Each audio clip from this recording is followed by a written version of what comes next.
Que Dieu soit béni, alléluia. Je suis convaincu que vous êtes dans la joie comme je le suis moi-même. Non seulement, gloire à Dieu,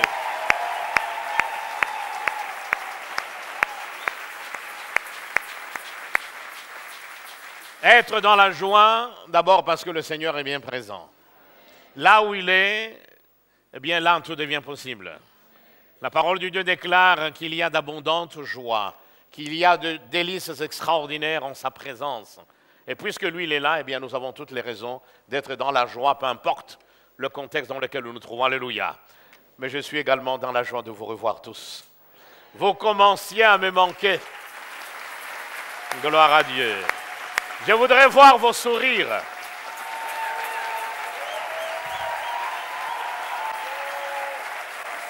Gloire au Seigneur. Vous êtes un peuple merveilleux. Quel bonheur de pouvoir travailler avec des gens comme vous. Quel bonheur d'avoir des frères et sœurs comme vous qui brillent par la gloire du Seigneur, qui sont des véritables étoiles brillantes. Vous voir est déjà un sujet de joie pour moi. Vous voir est déjà un sujet d'édification pour moi. Gloire au Seigneur. Après plusieurs semaines, eh bien voilà, le Seigneur nous permet d'être de nouveau, de retour parmi vous, de retour parmi les miens, parmi les nôtres. Et merci en tout cas pour vos prières. Nous aurons l'occasion de partager un tout petit peu sur les conditions que le Seigneur a utilisées pour nous maintenir, nous bloquer de l'autre côté, car je suis convaincu qu'avec lui, il n'y a pas de hasard. Dès lors que notre vie est entre ses mains, eh bien, tout ce qui nous arrive doit être considéré comme voulu de Dieu. Même lorsque cela suscite en nous des interrogations, même lorsque cela nous contrarie, va à l'encontre de notre planning préétabli. J'avais tout planifié, n'est-ce pas? Il avait été question que je prenne mon vol du 24 avril pour arriver ici, le matin là-bas, arriver au soir, et vous revoir, être de nouveau avec vous. Mais j'étais loin de m'imaginer que le Seigneur avait son agenda qui n'avait rien à voir avec le mien. Voyez? Et voilà, il a permis que ce qui est arrivé arrive, et je le bénis fortement, voyez-vous, car tout a fini par concourir à mon bien. Ça a été des moments de retraite pour moi. Ça a été des moments qui m'ont permis d'être seul à seul avec mon Sauveur. Même pas avec mon épouse, loin de mon épouse. Dieu seul sait combien je l'aime. Loin de mes enfants, loin de ma famille biologique, mais aussi de ma famille spirituelle. Seul à seul avec Jésus de Nazareth. Seul à seul avec le Saint de Jacob. Face à face avec lui. Ça aura été un véritable péniel pour moi. Alléluia. En tout cas, une fois de plus, merci pour vos prières qui m'ont accompagné durant tout ce temps. Et merci donc de continuer à prier, puisque je suis encore convalescent et je n'ai pas encore retrouvé toute mon énergie. Mais je sais qu'avec lui, tout est possible. Que Dieu vous bénisse. Merci une fois de plus pour l'amour que vous avez toujours pour nous. On peut le voir, on peut le sentir, on peut le palper. Bref, merci. Que le Dieu vous bénisse. Alléluia. Gloire au Seigneur. Oui, je suis très ravi d'être au milieu de vous une fois de plus. Très ravi de vous souhaiter la bienvenue. C'est vous qui devrez me souhaiter la bienvenue. C'est vous qui devriez me souhaiter un bon retour.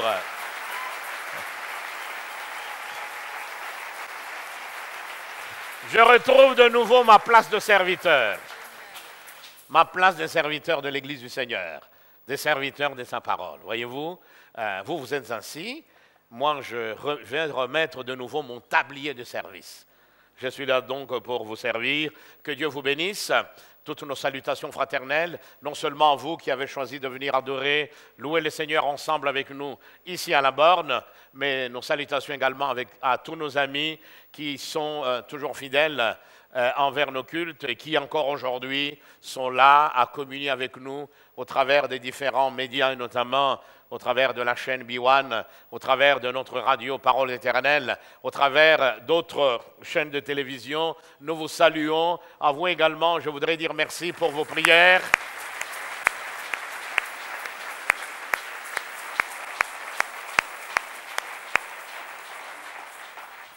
Voilà de nouveau réunis dans la présence du Seigneur, de nouveau prêts à poursuivre notre marche avec lui, à aller de l'avant, quelle que soit l'opposition qu'il y a donc devant nous. Gloire au Seigneur. Alléluia. Que Dieu soit béni. Une occasion comme celle-ci, une célébration comme celle-ci, est non seulement une opportunité pour louer, pour adorer le Seigneur, mais également pour nous encourager mutuellement, car je sais qu'il y a des gens qui passent par des moments difficiles, des gens qui sont éprouvés d'une manière ou d'une autre, des gens qui sont dans l'affliction, les gens qui souffrent. Eh bien, sachez que le Seigneur est là pour vous consoler, le Seigneur est là pour vous réconforter, le Seigneur est là pour vous dire combien il vous aime. Il est avec vous malgré vos larmes, il est avec vous malgré cette prison dans laquelle vous vous trouvez momentanément, car il est important que notre foi soit éprouvée.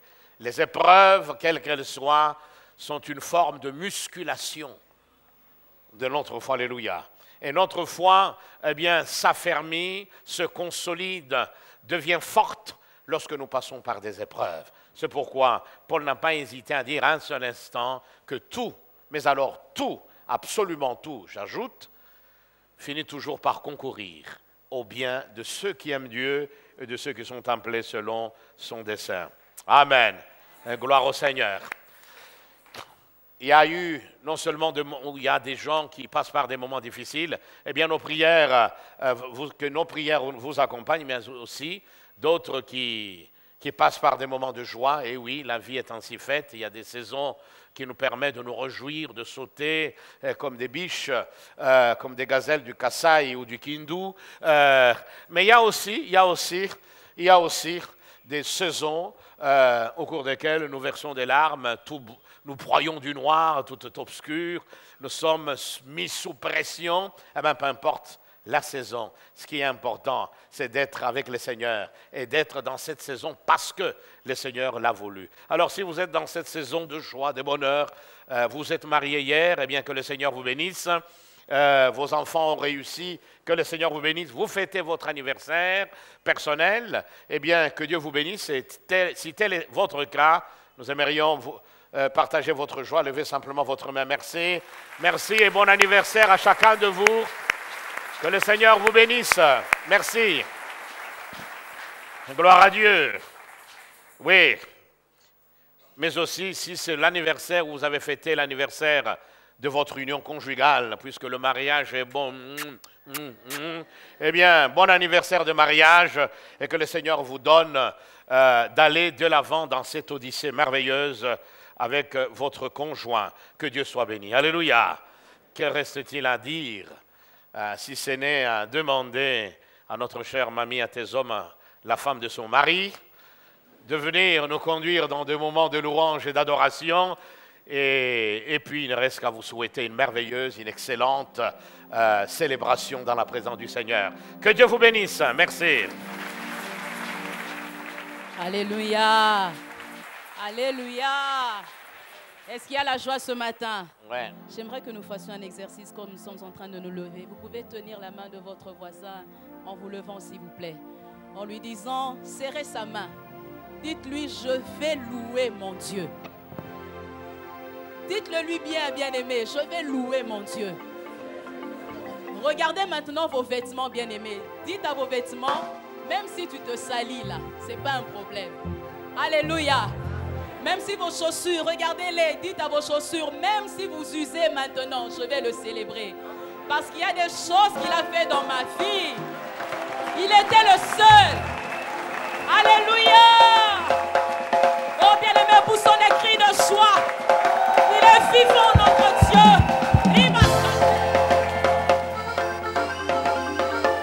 Alléluia.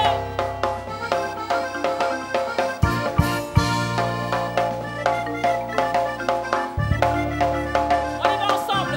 Allons-y. Voici qui nous sommes en toi, une prophète que pour t'adorer. Toutes les races, langues et tribus.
Tu nous sauves. Alléluia. Oh, alléluia. Merci Jésus. Alléluia. J'aimerais encourager quelqu'un à entrer dans sa présence, à répandre son cœur devant le roi. Alléluia. Invoque le nom de Jésus. Quand tous les noms de la terre fléchissent, son nom reste debout, t'appelant. Oh, je le sens dans mon cœur, bien-aimé. Invoque le nom de Jésus. Si tu as un problème au travail, élève le nom de Jésus. Le nom de Jésus est plus grand que celui de ton patron. Alléluia. Si c'est une maladie, le nom de Jésus est élevé au-dessus du nom de ta maladie. Alléluia. C'est possible ce matin. C'est possible ce matin. Alléluia. Alléluia. Oh, alléluia. Le Seigneur a prévu quelque chose pour nous ce matin. Oh, il descend dans sa gloire ce matin. Il descend pour régler ta situation. Comme l'a dit le pasteur, il était seul. Même si tu es seul, le Seigneur est là.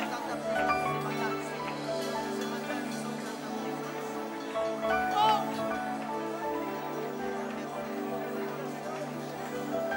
Invoque le nom de Jésus. Alléluia. Oh.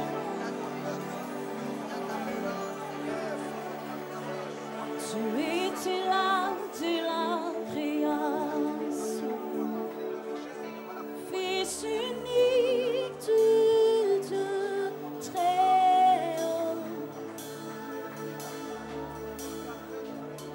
Les mystères de ta gloire révélés en toi, Christ, notre Seigneur. Oh, ce nom est si merveilleux.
Jésus.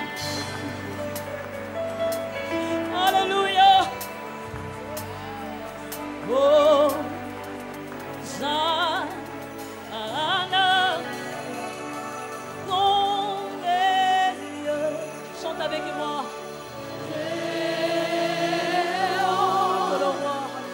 Que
Seigneur, vous rasseoir. Nous allons nous préparer à recevoir la parole du Seigneur. Mais avant cela, je voudrais que chacun de nous incline très respectueusement sa tête devant le Seigneur pour implorer sa grâce, car cette parole que nous nous apprêtons à entendre, mais aussi à recevoir dans notre vie, demande plus que de la puissance cérébrale, demande plus que de l'intelligence humaine pour sa compréhension, pour son assimilation, pour que cette parole devienne une réalité palpable, pour qu'elle finisse par se cristalliser dans chacun de nous. Nous avons besoin du soutien, nous avons besoin du Seigneur lui-même. Alors que chacun demande simplement à Dieu de le toucher, de toucher son cœur, de le disposer à recevoir sa parole. Alléluia.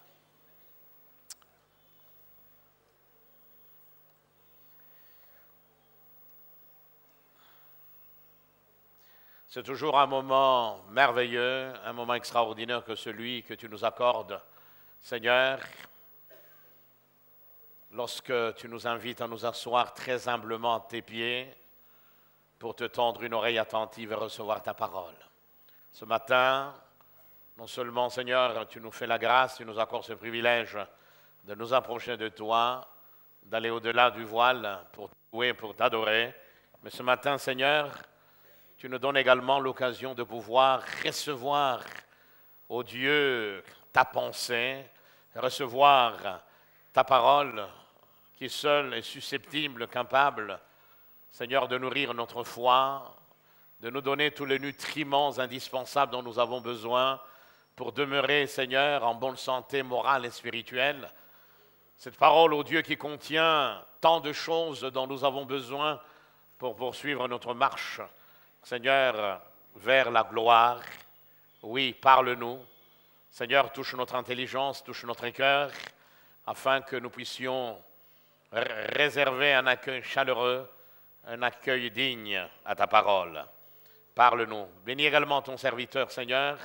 Assiste-le dans ses faiblesses, Seigneur, et donne-lui l'autorité dont il a besoin pour proclamer simplement ta parole. Merci, Seigneur. Merci pour tout. Parle-nous, fais-nous du bien. Dans le nom de Jésus, nous avons prié. Amen. Gloire à Dieu.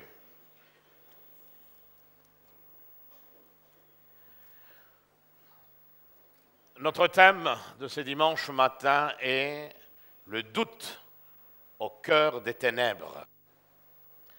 Nous allons donc parler de cette réalité que nous sommes censés rencontrer tôt ou tard dans notre marche avec le Seigneur et souvent dans des conditions d'adversité, dans des conditions de souffrance. Cette réalité qu'est donc le doute. Et oui, le doute au cœur des ténèbres. Nous allons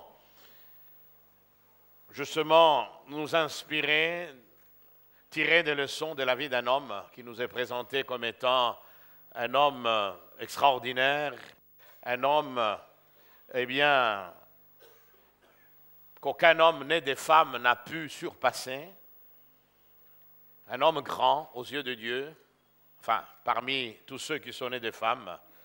Nous allons donc parler de Jean-Baptiste et nous allons aller le rencontrer à deux moments différents de sa vie, aller à sa rencontre dans deux périodes importantes de sa vie et voir, hélas, comment le doute peut faire des ravages, quelle que soit notre stature spirituelle, quel que soit le type de révélation que nous avons reçu de la part du Seigneur. Nous sommes donc dans l'Évangile de Jean. Nous allons faire une première lecture qui va nous permettre d'avoir déjà une idée concernant la première période de la vie de cet homme qui aura été le précurseur de la venue du Messie. Nous sommes donc dans l'Évangile de Jean, chapitre 1er. Nous lisons à partir du verset 6 jusqu'au verset 8, et puis ensuite du verset 26 jusqu'au verset 36. Et nous lisons: « Il y eut un homme envoyé par Dieu du nom de Jean. Il vint comme témoin pour rendre témoignage à la lumière, afin que tous croient par lui. Il n'était pas la lumière, mais il vint pour rendre témoignage à la lumière.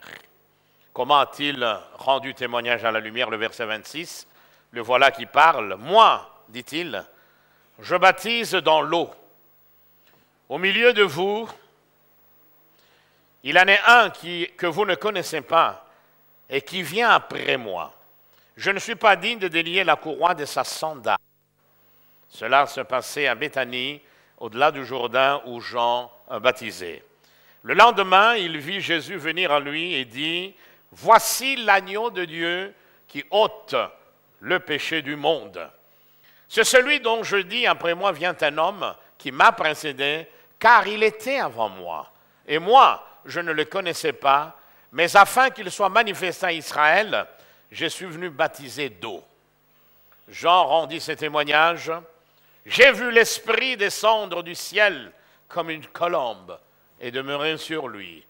Et moi, je ne le connaissais pas. Mais celui qui m'a envoyé baptiser d'eau m'a dit, celui sur qui tu verras l'Esprit descendre et demeurer, celui qui baptise d'Esprit Saint.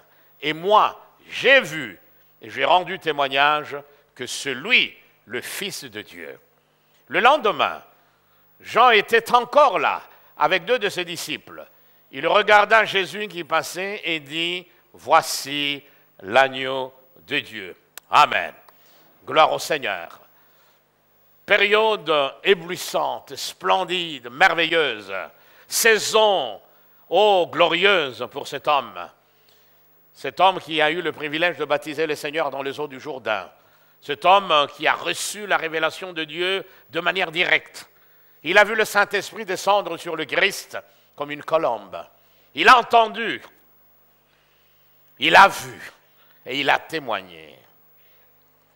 Mais un jour, cette saison va passer et cet homme va entrer dans une autre saison terrible, une saison de souffrance où il va être environné par les ténèbres, où il va être mis sous pression par le diable, notre adversaire qui rôde comme un lion puissant, cherchant qui dévorer. Et là, nous sommes dans Luc chapitre 7, très rapidement.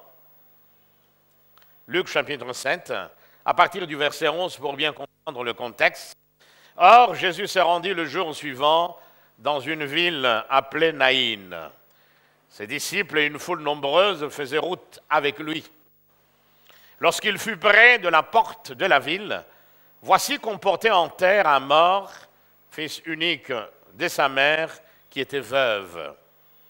Et il y avait avec elle une foule considérable de la ville.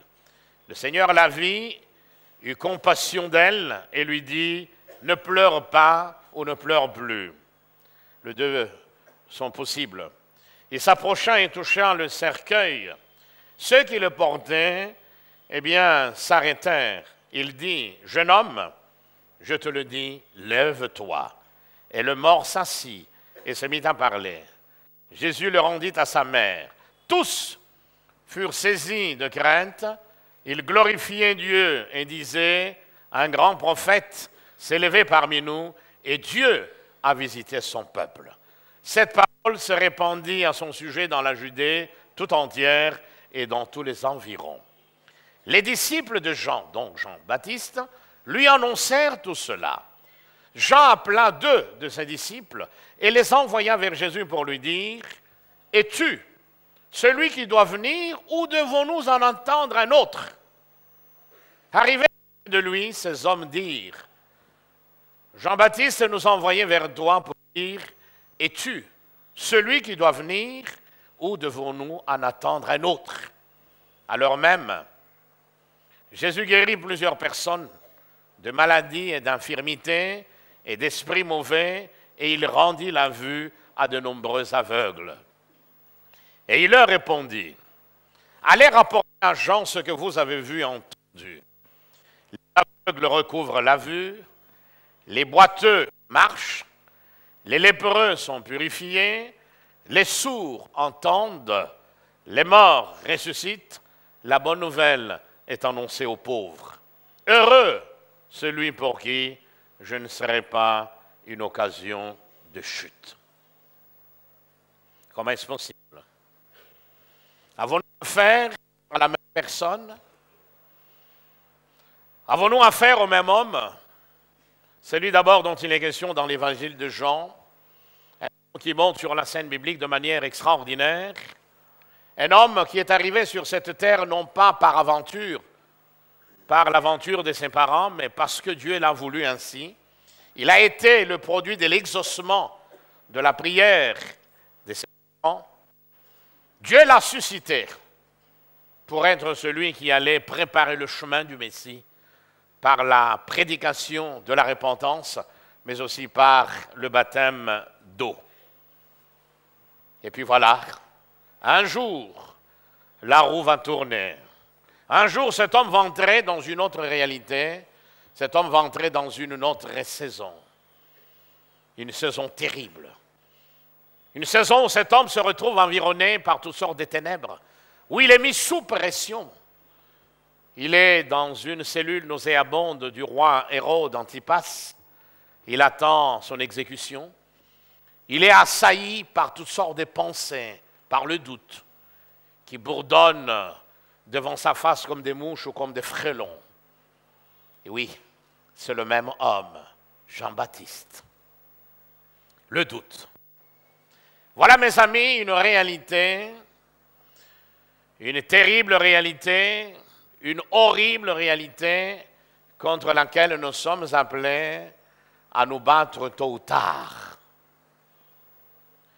Le doute, cet état d'incertitude sur la personne de Dieu, sur la personne du Seigneur lui-même, cet état d'incertitude sur l'efficacité, la puissance, la véracité, l'exactitude des déclarations bibliques, c'est-à-dire des déclarations de la parole de Dieu, eh bien cet état d'esprit marqué par tout cela est une des armes que le diable utilise pour nous attaquer, pour nous affaiblir, pour atrophier, scléroser notre foi, pour nous entraver notre marche avec le Seigneur. Nous empêcher, mes amis, d'expérimenter pleinement le règne de Dieu dans notre vie. Car s'il y a une chose que nous devons savoir, c'est que le Seigneur nous destine non pas à subir la vie, mais plutôt à régner dans la vie. Alléluia. Le Seigneur nous destine non pas à subir toutes sortes de circonstances, quelles qu'elles soient, mais plutôt à les surmonter. Telle est notre position, telle est notre vocation, tel est donc notre destin. Mais hélas, le diable, connaissant tout cela, va tout faire pour nous décourager, pour nous isoler, pour nous affaiblir en utilisant cette arme redoutable, le doute. Cet état caractérisé par un manque de confiance manifeste dans la personne du Seigneur, mais également dans sa parole, est une véritable forteresse, mes amis, contre laquelle nous sommes appelés tous à nous battre. Car si nous ne faisons pas attention, si nous ne nous battons pas, si nous ne discernons pas que, eh bien, le doute est en train de nous envahir, que l'ennemi est en train de nous inoculer, eh bien, le germe du scepticisme, si nous ne faisons pas attention, si nous ne veillons pas, eh bien, ce doute, une fois qu'il s'installe, une fois qu'il finit par s'introniser dans notre cœur, eh bien, finit par se transformer en incrédulité. Et croyez-moi, l'incrédulité reste un de redoutables monstres qui détruit l'œuvre de Dieu en nous et autour de nous. Rappelez-vous, le Seigneur, au jour de sa chair, lors de son incarnation, la Bible nous dit qu'il allait de village en village, de hameau en hameau, de ville en ville, faisant du bien partout. En effet, un simple pèlerinage, mes amis, à travers les évangiles, suffit pour nous montrer que Christ, partout où il a été, il a apporté la guérison aux malades, quelle que fût leur pathologie. Il a ouvert les yeux des aveugles, il a fait marcher les paralytiques et les boiteux. Tous ceux qui ont approché le Seigneur et qui étaient dans un besoin quelconque sont tous repartis avec des solutions. Il n'y a pas eu de problème insoluble pour le Christ. Il a manifesté sa gloire. Il a démontré le règne du Dieu Tout-Puissant. Et les gens ont été bénis. Mais cependant, lorsqu'il arrive à Nazareth, dans sa patrie, eh bien, la Bible nous dit qu'il ne fit là aucun miracle à cause de l'incrédulité des gens de son village, de sa région, de sa patrie. Oui, ça commence par le doute. Voyez-vous, le doute par rapport à telle ou telle autre promesse de la parole de Dieu. On pense que c'est anodin, ça n'a aucune importance. Et puis petit à petit, eh bien, le doute par rapport à une autre parole, vous voyez, c'est très prolifique. Et avec le temps, on finit par développer une attitude d'incrédulité. Oui, avec le doute et par le doute, mes amis, le diable qui rôde autour de chacun de nous, autour de tous ceux qui sont en Christ, comme un lion rugissant, eh bien, le diable finit par créer dans nos esprits, dans nos pensées, de la confusion par rapport aux déclarations incomparables de la parole de Dieu, par créer, mes amis, de la confusion dans notre cœur. Et cette confusion finit, si nous ne faisons pas très attention, par s'installer en nous et par ériger un trône à la gloire du doute, mais aussi, et hélas, in fine, à la gloire de l'incrédulité. Le Seigneur n'a-t-il pas dit à Marthe,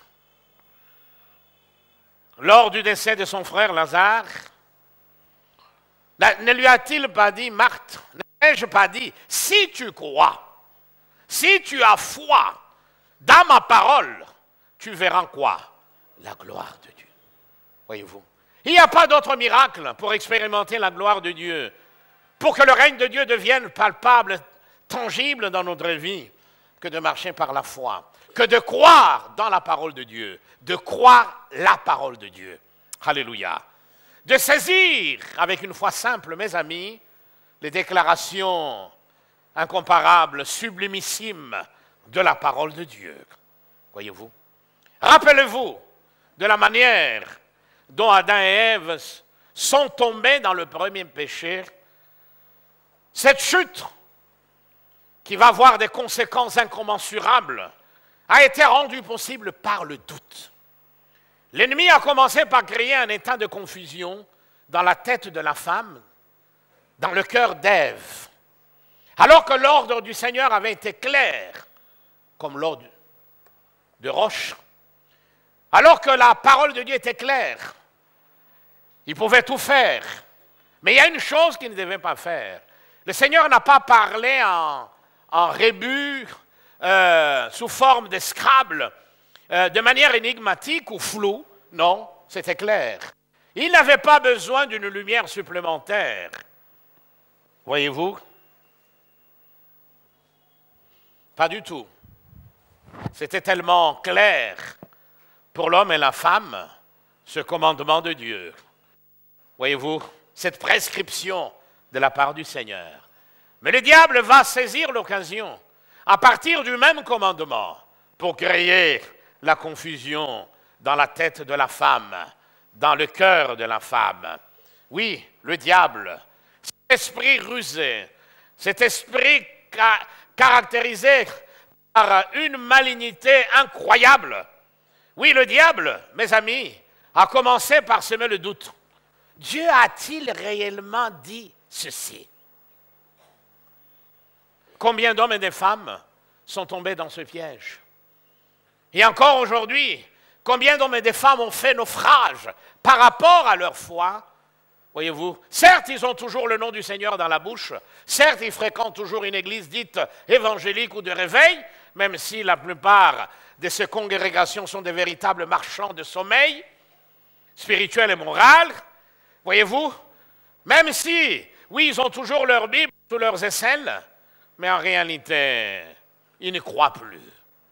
Voyez-vous, ils s'appuient sur les hommes, ils s'appuient sur ceci, mais plus sur la parole de Dieu. Mes amis, peu importe le contexte dans lequel nous nous trouvons, voyez-vous, le doute, oui, le doute reste un moyen que notre adversaire, le diable, utilise pour détruire notre foi, pour nous décourager, pour nous amener à nous poser des questions, non pas dans le but de comprendre véritablement, mais des questions avec des réponses derrière la tête, mais des réponses que lui nous suggère. Le doute n'est pas là seulement lorsque nous passons par des moments difficiles. Souvent, c'est lorsque nous sommes environnés par la souffrance, lorsque les tempêtes sataniques soufflent de plus en plus, lorsque, mes amis, notre barque est malotée, en proie à toutes sortes de dangers, lorsque tout d'un coup, la maladie nous atteint, lorsque tout d'un coup, toutes les portes se ferment, lorsque tout d'un coup, nous ne voyons pas, mes amis, la lumière qui jusque-là nous permettait d'aller de gloire en gloire, lorsque tout d'un coup, l'obscurité tombe sur nous, et cette obscurité éclipse l'étoile brillante du matin dans notre vie. Voyez-vous, oui, dans la plupart des cas, et comme nous allons le voir, et d'ailleurs, nous l'avons vu avec Jean, il s'est posé des questions. Il est assailli par le doute. Mes amis, le frelon du doute bourdonne dans ses oreilles, dans son esprit, parce qu'il est dans un contexte difficile. Il est emprisonné dans ces geôles d'Hérode, dans cette prison nauséabonde. Mais le doute peut être là aussi, et ce, de manière subtile, lorsque nous passons par des moments de joie. Oui, c'est difficile peut-être à croire, mais c'est la vérité. Lorsque nous connaissons le succès, lorsque nous connaissons la réussite, eh bien, le diable peut semer le doute en nous faisant croire que tout cela est le produit de notre intelligence. Oui ou non? Eh oui. C'est-à-dire, inconsciemment, nous doutons de ce que la Bible nous dit, que tout n'est que grâce. Voyez? Nous amener à croire que si nous avons réussi, si le succès est souvent notre partage, eh bien, c'est dû au fait que nous sommes extrêmement intelligents. Voyez-vous, nous avons eu un parcours, un brillantissime cursus académique qui nous a amenés à décrocher un diplôme ou des diplômes, et grâce à ces diplômes, aujourd'hui, eh bien, nous connaissons cette ascension politique, sociale ou autre, oubliant que vous n'êtes pas le seul à être passé par cette université, ni à avoir décroché tous ces diplômes, oui ou non? Il y en a d'autres qui sont même beaucoup plus intelligents que vous. Voyez-vous? Et le diable vous fait croire que tout cela, non, mais ne parle pas de la grâce de Dieu ou du Seigneur qui serait intervenu. Mais le chef n'est-il pas de ta tribu?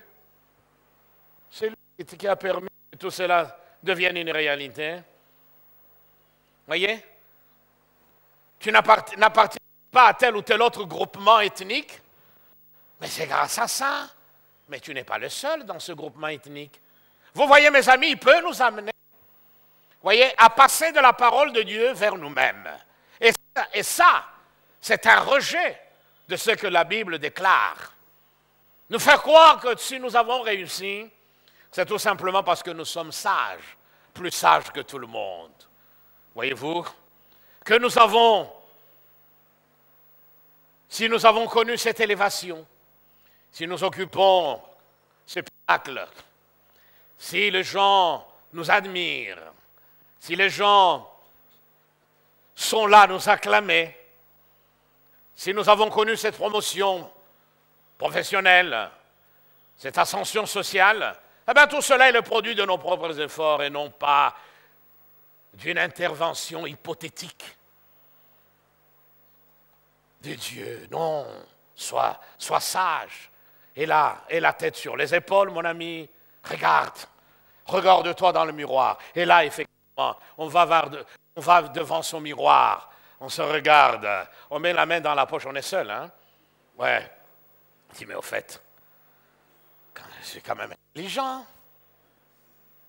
Au fait, c'est parce que je fais ceci, parce que je fais cela. Oublions, mes amis, que si on a pu faire ce qu'on a fait, si la réussite nous a accompagnés, si nous avons travaillé dur, à l'école, à l'université, si nous avons pu décrocher cette responsabilité, qui un jour nous a ouvert la porte à d'autres responsabilités beaucoup plus grandes, c'est parce que Dieu avait créé des conditions qui nous ont permis cela. Dieu nous avait donné la bonne santé qui nous a permis d'étudier. Combien d'hommes et de femmes ont dû abandonner leurs études alors qu'ils avaient tous les moyens pour réussir à cause d'une maladie, à cause d'un handicap. Voyez que quel que soit le contexte, le diable est capable de nous amener à rejeter la parole de Dieu en semant le doute.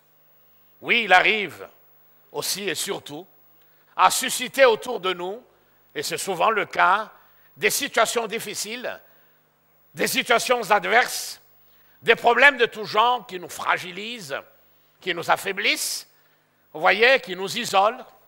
Et si nous ne faisons pas attention dans ces conditions-là, mes amis, alors que la souffrance est en nous, alors que toutes sortes de tempêtes soufflent contre nous, si nous ne faisons pas attention, eh bien tout ça finira par occasionner des brèches dans notre armure et par ouvrir la porte au doute, par permettre au doute de nous assaillir, de nous tourmenter. Et ce, mes amis, quel que soit le nombre d'années de conversion, et ce, quelle que soit la position que nous occupons dans le corps du Christ, et gloire à Dieu. La Bible est formelle, mes amis. L'adversaire de nos âmes, le diable, rôde comme un lion rugissant, cherchant qui dévorer. Et pour y arriver, croyez-moi, il est très intelligent. Il va utiliser le doute, qui après maturation, finira par se transformer en incrédulité, par nous amener à rejeter littéralement non seulement la parole de Dieu, les déclarations de la Bible, mais aussi le Seigneur lui-même. Mais ce qui est formidable, c'est que le Seigneur nous encourage à résister au diable avec une foi ferme. Alléluia. C'est une des grandes leçons que nous trouvons dans l'histoire de Jean-Baptiste. La manière dont le Seigneur va réagir. Il ne va pas crier Aaron sur lui. Il ne va pas le culpabiliser. Il ne va pas le détruire ni le briser. Oui, il est celui qui ne brise pas le roseau froissé. Il est celui qui n'éteint pas le lumignon qui fume. Peu importe que votre cœur soit froissé par le doute, il y a encore espoir. Comme il y a eu espoir pour Jean-Baptiste, comme nous allons le voir. Oui, il y a moyen de résister au diable. Nous ne sommes pas contraints, mes amis, à la défaite, non. À la fatalité, pas du tout. Il y a une chose que nous devons savoir. Une chose que vous devez savoir. Vous ne pouvez pas empêcher le diable de marcher sur votre rue. Vous ne pouvez pas empêcher le diable de faire un tour dans votre quartier. Vous ne pouvez pas empêcher le diable de se balader dans votre avenue, mais vous pouvez cependant l'empêcher de rentrer chez vous.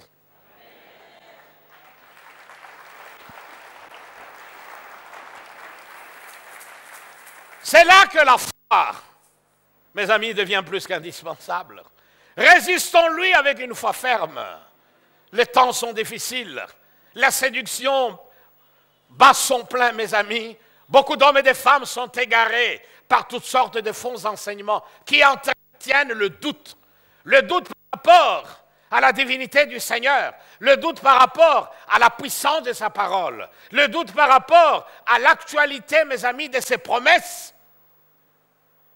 Combien aujourd'hui ont tout perdu? Combien sont retournés à leur vomissure? Parce qu'au départ, il y a eu le doute par rapport au Seigneur. Il y a un moyen de résister au diable. Et ce moyen-là, ce n'est pas d'aller prendre part à des séminaires organisés ça et là par des super prophètes, par des archibishops, tout ce que vous voulez, non. Et dans la plupart des cas, ces enseignements qui n'ont ni tête ni queue biblique, eh bien, sont des natures à détruire la foi dans votre vie. Et vous amenez, mes amis, à vous appuyer sur les hommes. Combien de foyers brisés à cause des prétendus enseignements sur le combat spirituel? Combien de foyers détruits parce qu'une prophétesse est passée par là?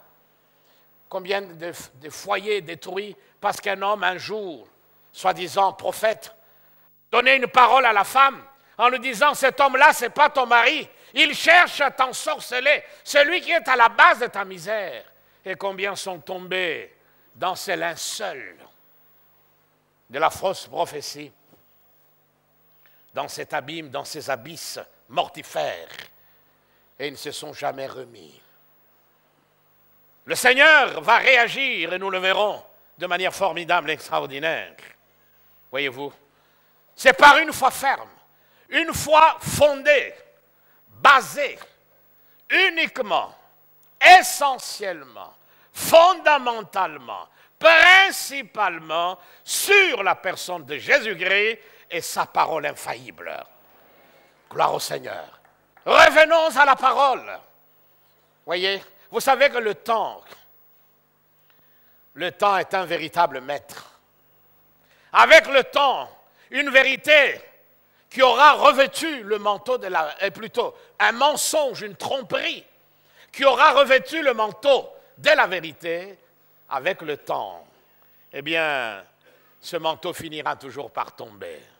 Je crois beaucoup dans la vertu du temps. C'est le temps qui finit par parler. On a beau, aujourd'hui, se cacher sous le manteau de prophète, d'apôtre, sous le manteau, je ne sais de quel sacrificateur ou de quel patriarche. Oui, mais un jour, on reconnaîtra l'arbre à ses fruits. Un jour, ce manteau tombera et on verra le vrai homme, la vraie femme, derrière cette apparence, mes amis, de prophète ou de super apôtre. Oui, ce matin, la vie de Jean-Baptiste doit nous servir de leçon. Voyez? Et les passages que nous avons lus, eh bien, nous montrent deux périodes importantes, deux périodes essentielles dans la vie de cet homme. Il y a d'abord, mes amis, la première période, celle que nous trouvons dans l'évangile de Jean, une période glorieuse, oui ou non, alléluia, où cet homme prêche au désert. Beaucoup d'hommes et de femmes vont à sa rencontre, où il prêche un message puissant, un message, mes amis, clair. Il n'a pas honte, il n'a pas froid aux yeux, il dénonce l'hypocrisie, il stigmatise le pharisaïsme de certains chefs religieux. Il met le doigt sur leur suffisance, sur leur aveuglement spirituel et moral.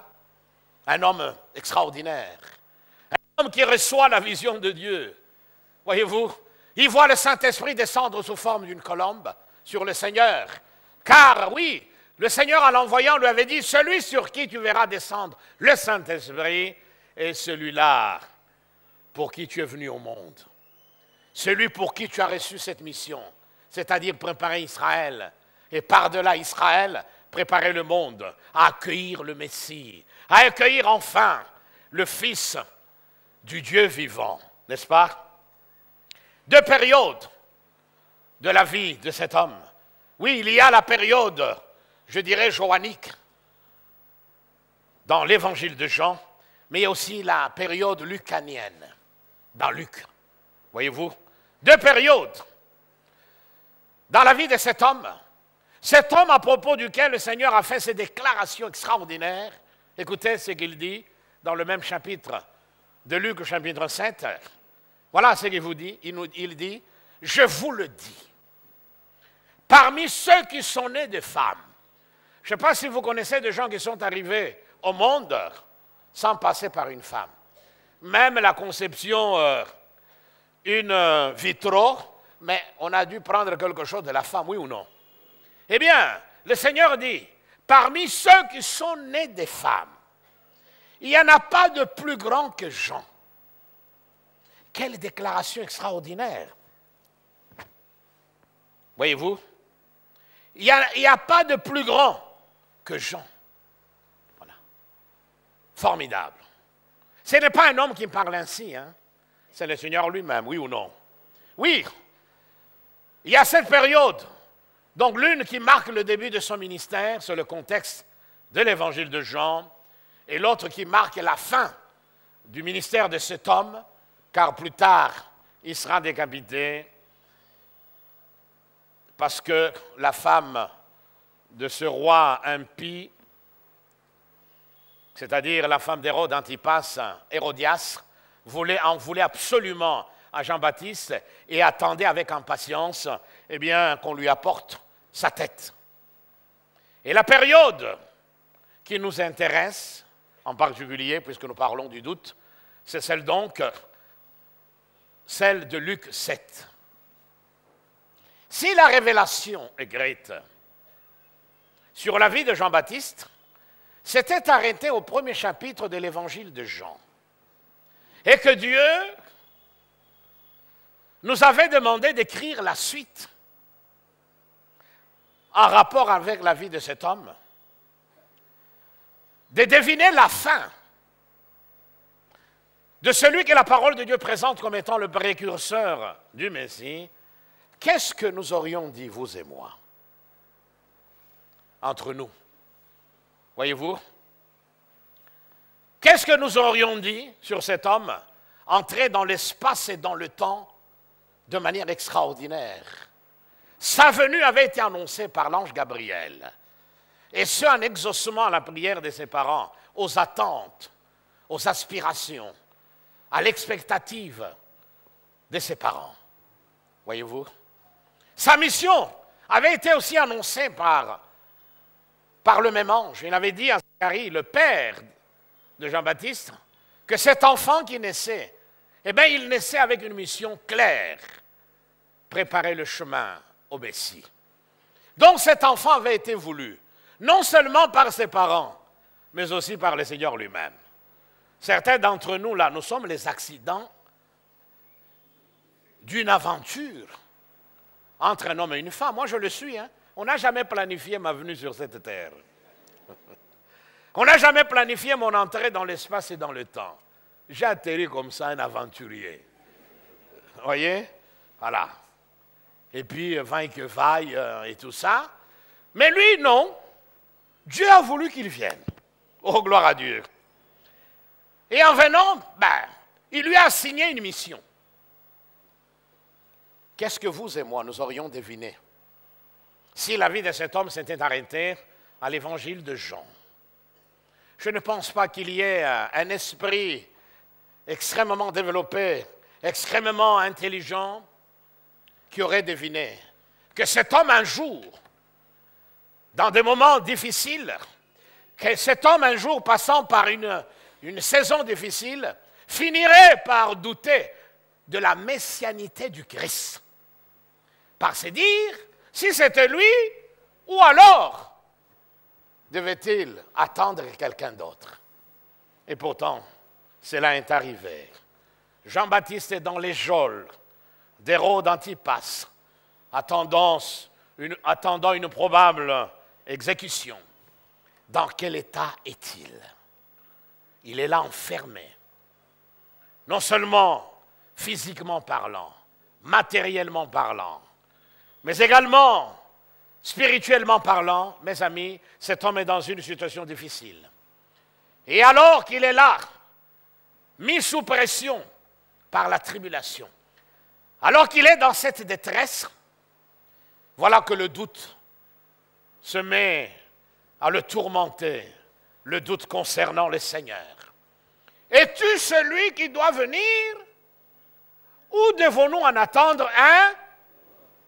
Comment est-ce possible? Eh oui. Si des gens comme Jean-Baptiste, avec tout ce qu'ils ont reçu comme révélation, avec une stature morale et spirituelle extraordinaire, sont arrivés un jour, passant par des moments difficiles, mes amis, à émettre de doutes sur la personne du Christ, à combien plus forte raison, toi et moi, nous pourrions, et c'est peut-être même le cas aujourd'hui, nous retrouver en train de douter sur la personne du Seigneur Jésus. Nous sommes mis sous la pression de la famille. Dans la famille, on a toujours été pour telle religion. Et dans cette religion, on a toujours adoré tel prophète. Et puis un jour, nous avons rencontré le Seigneur. Et puis un jour, le Seigneur nous a délivrés de l'incrédulité, de l'obscurantisme, de ce voile d'incrédulité qui était sur nous à cause de toutes ces croyances. Et puis nous avons commencé notre marche avec le Seigneur, sachant, confessant que Jésus est Seigneur à la gloire de Dieu le Père, oui ou non? Et puis voilà un jour, la pression de la famille a commencé à se faire sentir. On a commencé à te considérer comme un traître.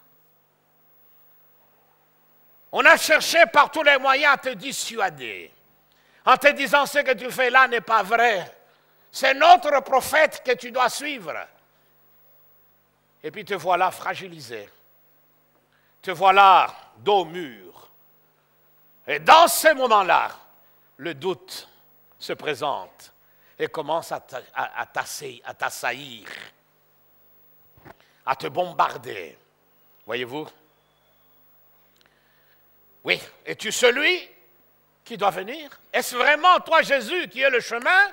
Ou alors le prophète qu'on m'a enseigné depuis ma prime enfance? Es-tu, toi, Jésus, le seul? Ou alors Bouddha aussi peut m'amener quelque part?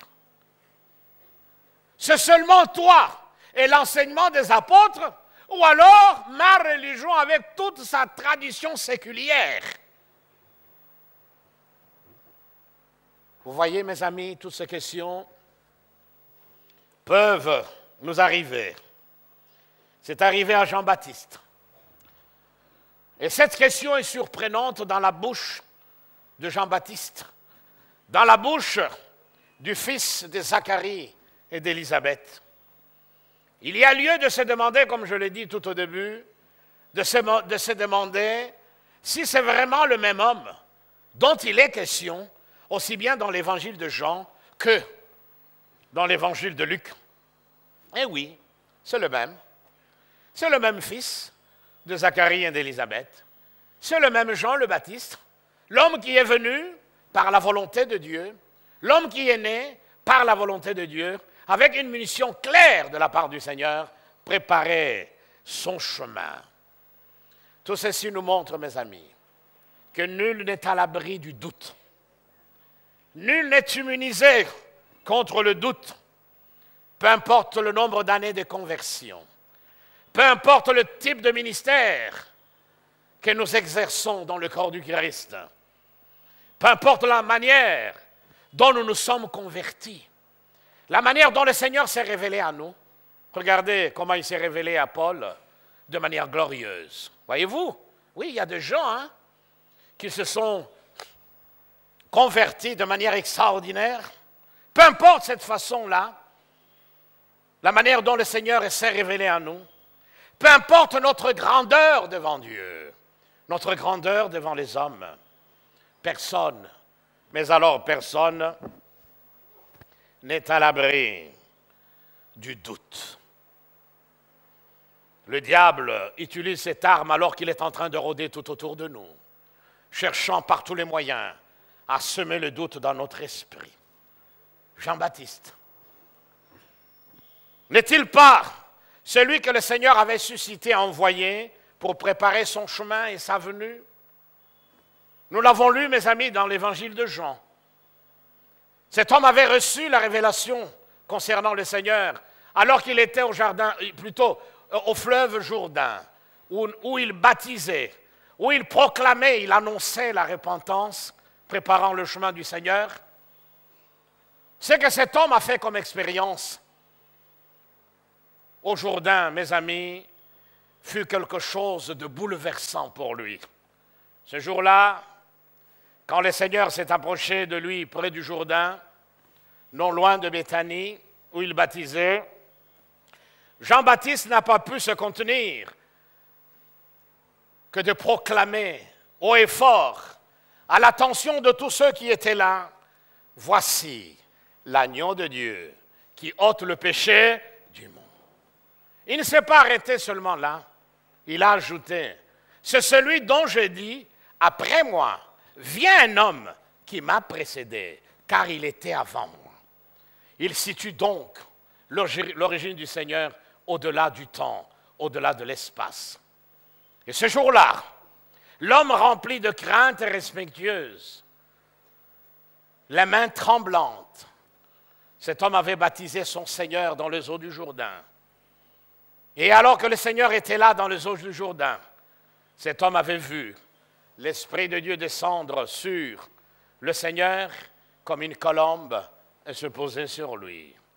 Ce jour-là a aussi marqué le début de la fin de son ministère, car dès lors, cet homme va rediriger tous ceux qui venaient à lui, il va le rediriger vers le Seigneur. Il a pointé le Seigneur du doigt. Voici l'agneau qui ôte. En d'autres mots, désormais, vous devez aller vers lui. Plus tard, il dira, il faut que je diminue, afin que lui, il faut que je disparaisse et que lui soit vu. Même si, à la lecture du chapitre 7 de Luc, nous voyons qu'il y avait quand même des gens qui sont restés attachés à Jean. Il y a toujours quelques extrémistes. Vous voyez, quelques amis, quelques compagnons fidèles. Alors que l'astre brillante du matin, alors que l'étoile brillante du matin, alors que le soleil de justice éclaire, il y en a qui courent encore après la petite lampe à tempête de Jean-Baptiste. Il avait dit, c'est lui que vous devez connaître, c'est vers lui que vous devez aller. Il envoie ces gens. Vous voyez, il est derrière les barreaux. Il est en prison. Il est dans une cellule. Il est tourmenté par la peur. Il est assailli par le doute. Voyez-vous? Et pourtant, dans l'épisode, depuis l'épisode du Jourdain, Jean-Baptiste n'avait pas douté un seul instant que Jésus-Christ était le Messie attendu. Il a annoncé, il a enseigné, il a demandé aux gens d'aller vers lui. Vous voyez? Mais cette fois-ci, l'homme connaît des moments difficiles. L'homme passe par une saison abominable. L'homme, isolé dans sa cellule, nauséabonde, est assailli par des terribles pensées accusatrices, est assailli par le doute. Il se pose des questions. Et si il s'était trompé sur la personne du Seigneur? Nous allons voir que malgré cette obscurité dans laquelle cet homme se trouve, bien qu'il soit dans une jungle de doute, il va quand même avoir dans son cœur une petite étincelle qui va l'amener quand même à envoyer les gens, non pas vers les chefs religieux, mais plutôt vers Jésus, afin d'avoir la vérité. Alléluia. Gloire au Seigneur. Il se pose des questions sur Jésus. Une lecture, je dirais superficielle, qui ne tiendrait pas compte du contexte historique, pourrait nous amener à se dire, mais oui, mais comment est-ce possible que se posent même ces questions? Si, ces questions sont pertinentes, à juste titre. Pourquoi? Eh bien, il faut savoir que dans l'histoire, ou du moins l'histoire d'Israël a toujours été marquée, entre autres, par deux réalités terribles, deux tristes réalités. Premièrement, la présence des faux prophètes, et puis deuxièmement, la présence des faux messies ou des faux Christ. Que ce soit dans l'Ancien Testament, que ce soit dans le Nouveau Testament, ou dans la période intertestamentaire, il y a toujours eu en Israël des faux prophètes. Des gens qui se sont présentés comme étant des gens mandatés par Dieu, missionnés par Dieu. Voyez-vous?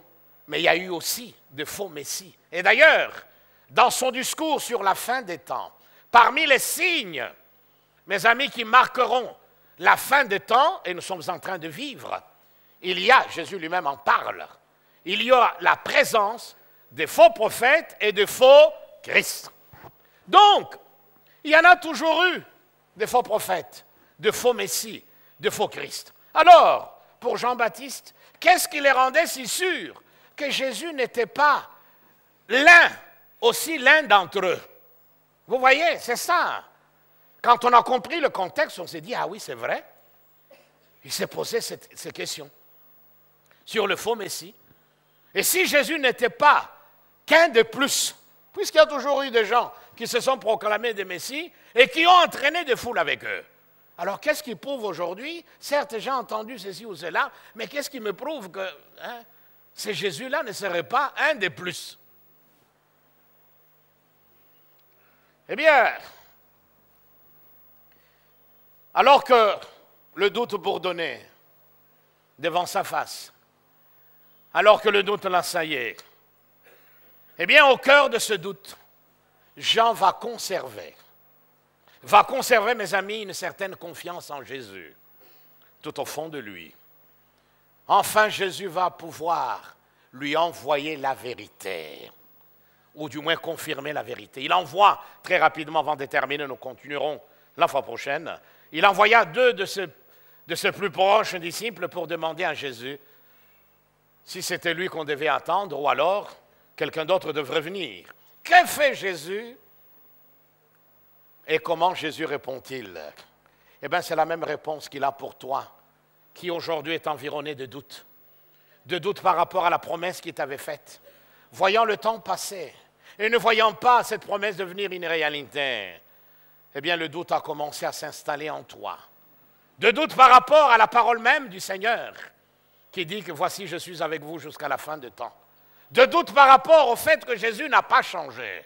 Ce qu'il a été dans le passé, ce qu'il a été hier, il est aujourd'hui encore davantage. Et il le sera pour l'éternité. Alléluia. Comment le Seigneur répond-il? Eh bien, il ne culpabilise pas Jean. Il ne dit pas, c'est pas possible. Comment? Vous venez vraiment de sa part? Hey! Jean, fils de Zébédée, viens, et heureusement que tu n'es pas Jean-Baptiste. Viens un peu. Tu entends ça? Pierre, Oyoki? Non, maître. Mais demandez-leur, ils viennent de qui? De la part de qui? Oh, nous venons de Jean-Baptiste, oui. Posez-leur la question, qu'est-ce que Jean-Baptiste veut savoir? Et vous imaginez, ces gens-là répétaient la question, non? Jean-Baptiste a demandé à ce que nous posions la question à Jésus. Si c'est lui, ou alors nous devons attendre quelqu'un d'autre. Pourriez-vous imaginer la réaction de Pierre et des autres disciples? Jésus n'a pas fait ça. Oh, il n'est pas là pour froisser les cœurs, mes amis, qui sont envahis par le doute. Au contraire, il va agir avec amour, il va agir avec tendresse, il va agir avec compassion. Mes amis, il invite le compagnon de Jean-Baptiste à s'asseoir. Il s'assied et puis il se met à accomplir la prophétie d'Ésaïe. Oh, formidable! Il les fait asseoir. Il se met à guérir tous les malades. Les hommes et les femmes qui étaient là rongés par telle ou telle autre pathologie, hop, ils sont guéris. Les aveugles recouvrent la vue. Les morts ressuscitent. Alléluia! Les démoniaques sont libérés et expérimentent la délivrance. Après avoir assisté à cette démonstration de puissance, après avoir assisté, mes amis, à la manifestation du règne du Christ, au signe qui devait accompagner la venue du Messie, il se tourne vers eux, vers les compagnons de Jean-Baptiste. Écoutez ce qu'il leur dit. Les yeux remplis d'amour, de tendresse, de compassion. Il leur dit, allez rapporter à Jean ce que vous avez vu, ce que vous avez entendu. Les aveugles recouvrent la vue, les boiteux marchent, les lépreux sont purifiés, le sourd entend, les morts ressuscitent. La bonne nouvelle est annoncée aux pauvres. Il lui envoie la parole de Dieu. Jean allait reconnaître dans tous ces actes-là la prophétie du Messie et sur le Messie. Ce qu'Ésaïe avait annoncé. Lui-même l'avait dit, je suis la voix de celui qui crie dans le désert. Cette prophétie se trouve où? Eh bien, Ésaïe avait aussi ajouté les signes qui allaient accompagner la venue du Messie. Mes amis, vous avez vu, eh bien, allez lui dire, En d'autres mots, dans sa détresse, alors qu'il est pris sous l'étau, entre l'étau, le marteau et l'enclume du doute, le Seigneur lui envoie sa parole pour le guérir. Eh bien, encore aujourd'hui, la réponse du Seigneur au doute reste et demeure sa parole. Alléluia. Sa parole, alléluia. Dans cette obscurité profonde du doute, assailli par toutes sortes de tempêtes sataniques, alors qu'il est là, mes amis, ne sachant plus quoi faire, eh bien, alors que le diable rôde autour de lui, l'assaillant par le doute, le tourmentant par toutes sortes de scepticismes, le Seigneur lui envoie sa parole. Alléluia. Notre Sauveur, comme je l'ai dit, ne brise pas le roseau froissé par le doute. C'est peut-être ton cas. Non, au contraire, il tend ses mains, il tend ses bras d'amour vers toi, vers ce roseau. Voyez, et lui donne une seconde chance. C'est ton cas aujourd'hui. Le Seigneur t'envoie sa parole. Le Seigneur te rappelle que cette promesse qu'il t'a donnée, il tient à l'accomplir. Si elle tarde, attends-la. En son temps, ton Rédempteur se lèvera de son trône. En son temps, et quelle que soit la saison, quelles que soient les tempêtes sataniques qui t'environnent, quelle que soit l'obscurité des ténèbres qui t'entourent, en son temps, lui, l'étoile brillante du matin, il se lèvera, il viendra à ta rencontre et il accomplira sa parole. Car il est celui qui dit et la chose s'accomplit. Toutes ces déclarations sont oui et amen. Alors dis au Seigneur, j'ai dit amen à ta promesse. Seigneur,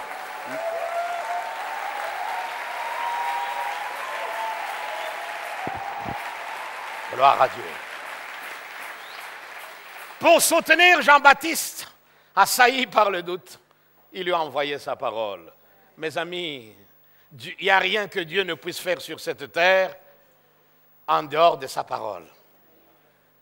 Soyez le peuple qui se distingue par la connaissance de sa parole. Soyez de ceux qui mangent des vrais bibliophages, qui mangent les promesses. Croyez dans la parole de Dieu. Croyez la parole. Prenez Jésus au mot.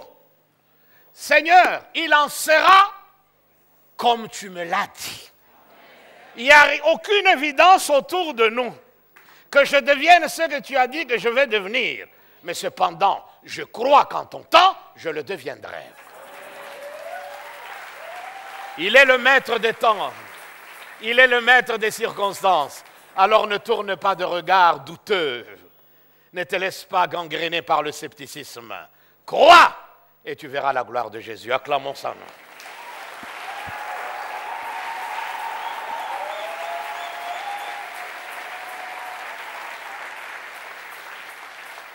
Inclinons nos têtes dans la prière.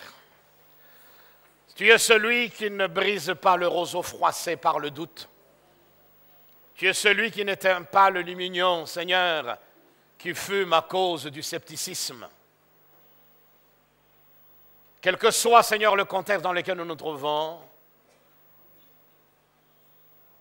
quelle que soit la détresse, Seigneur, dans laquelle nous sommes, la seule solution nous vient de ta parole. Au doute de Jean-Baptiste, tu lui as envoyé la parole d'Ésaïe, ta parole. Oh Dieu, tu connais ceux qui aujourd'hui se sont laissés aller au doute.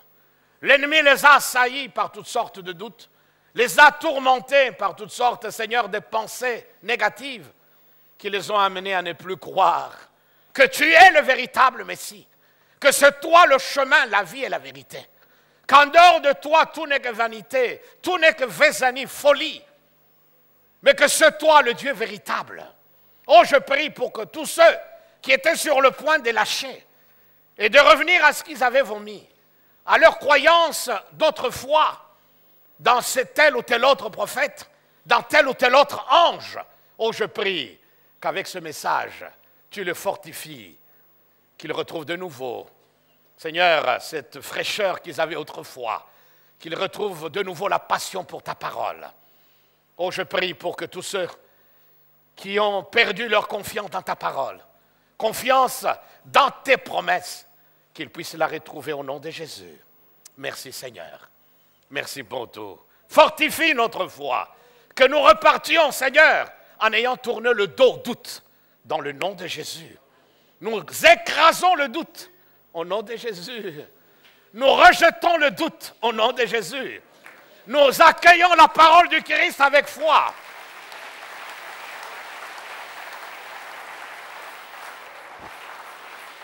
Merci Seigneur. Merci pour tout. Tu es formidable. Tu es redoutable. Tu es tout pour nous, Seigneur. Oh, merci de fortifier notre foi et d'éloigner de nos pensées, de nos cœurs, tout ce doute qui nous assaillait. Merci, Seigneur. Bénis également ce moment que nous allons consacrer, Seigneur, à la récolte des offrandes, des dîmes et de toute autre libéralité. Pose ta main et sanctifie ces paniers. Et aide-nous, Seigneur, à utiliser cet argent pour ta gloire. Seigneur, en contribuant avec cet argent à l'avancement de ton royaume et à la manifestation de ta gloire. Merci Jésus. Amen. Voilà, que le Seigneur vous bénisse. Merci. Bonne digestion. Est-ce qu'on peut acclamer très fort le Seigneur? Alléluia. Je ne sais pas pour vous, mais moi j'ai été édifié. Amen, amen. J'aimerais c'est vrai qu'on va chanter ce chant-là, mais est-ce qu'on peut le chanter? Il y a un cantique qui montait dans mon cœur quand le pasteur prêchait, et un passage où le Seigneur disait à son serviteur, mange et bois, car pour toi le chemin est encore long. Amen. Si vous connaissez ce chant, chantez-le. Okabola maine bale, papa yo bongwanite, atana katina moto, na yebi na kolonga. Okatisa mabota nangu ya loboko na yo, yonde nzambe na mose, okosaka te o. Nana koki kosunga lokola yo mosantu, yonde nkolo na bomo, otonda nguya. Okatisa mabota. Okatisa mabota na nguya ya loboko na yo, yonde nzambe na mose, okosaka te o. Nana koki kosunga lokola yo mosantu, yonde nkolo na bomo, otonda nguya. Kumama Yahweh, kumama Yahweh, kumama nzambe na bomo, kumama Yahweh, kumama Yahweh, kumama Yahweh, kumama nzambe na bomo, kumama Yahweh. Que le nom du Seigneur soit béni. Nous aimerions vous recevoir, vous qui êtes là pour la toute première fois.